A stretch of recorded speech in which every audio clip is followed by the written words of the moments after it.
तो दोस्तों रिलायंस पावर ने अपने क्वार्टर थ्री के नंबर को डिस्क्लोज कर दिया है। तो चलिए देखते हैं क्या है क्वार्टर थ्री के नंबर्स के अंदर, क्योंकि शेयर ऑलमोस्ट 52 वीक लो के आसपास पे ट्रेड करता हुआ आपको देखने को मिला है। चलिए देख लेते हैं क्या नंबर्स है। तो ये डाटा बेसिकली लाख्स में दिया हुआ, मैं आपको करोड़ में कन्वर्ट करके समझाता हूँ इजी हुआ समझने के लिए।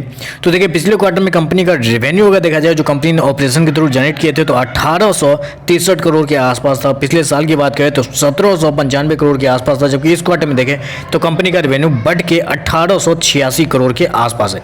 तो कह सकते हैं कि ज़्यादा बड़ी तेजी नहीं देखने को मिली है, लेकिन हाँ साल दर साल क्वार्टर दोनों देखें तो दोनों के अंदर एक पॉजिटिव मोमेंट देखने को मिल रहा है, क्योंकि शेयर ने दोनों साल दर साल क्वार्टर अपने रेवेन्यू के अंदर इजाफा करने दिया इस बार। चलिए कंपनी के एक्सपेंस देख लेते हैं। एक्सपेंस में क्या हुआ है, पिछले क्वार्टर में कंपनी ने 2218 करोड़ खर्च किए थे। पिछले साल 1900 करोड़ कंपनी ने खर्च किए थे, जबकि इस क्वार्टर में देखें तो कंपनी के खर्चे 2126 करोड़ के आसपास है। तो कंपनी के खर्चे इस क्वार्टर में देखा जाए तो पिछले क्वार्टर से बेहतर है, जो कि एक मेरे हिसाब से पॉजिटिव फैक्टर माना जाएगा, क्योंकि पिछले क्वार्टर से कंपनी का रेवेन्यू ज़्यादा है लेकिन पिछले क्वार्टर से कंपनी का एक्सपेंस कम है, जो कि एक मेरे हिसाब से पॉजिटिव है। चलिए कंपनी का प्रॉफिट निकल के क्या आता है वो देख लेते हैं, क्योंकि पिछले क्वार्टर में कंपनी का प्रॉफिट अगर देखा जाए ये रहा हमारे सामने।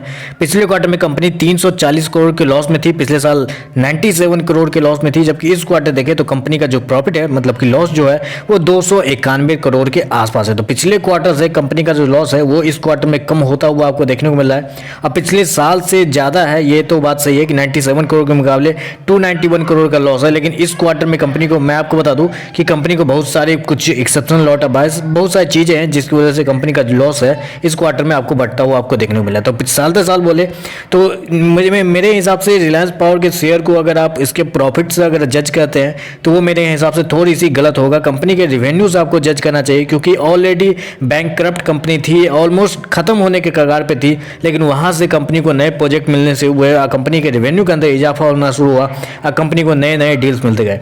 तो मेरे हिसाब से इनको प्रॉफिट्स आप मत जज कीजिए, इनके रेवेन्यूज आप जज कीजिए, क्योंकि कंपनी रेवेन्यू शानदार दे रही है, हर क्वार्टर बेहतर करते जा रही है पिछले 2 साल से।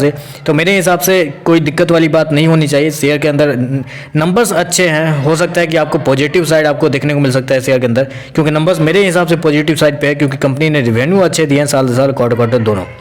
तो बस आज के लिए बस इतना ही। वीडियो पसंद आए तो लाइक कीजिएगा, साथ में साथ चैनल को सब्सक्राइब जरूर कीजिएगा। धन्यवाद।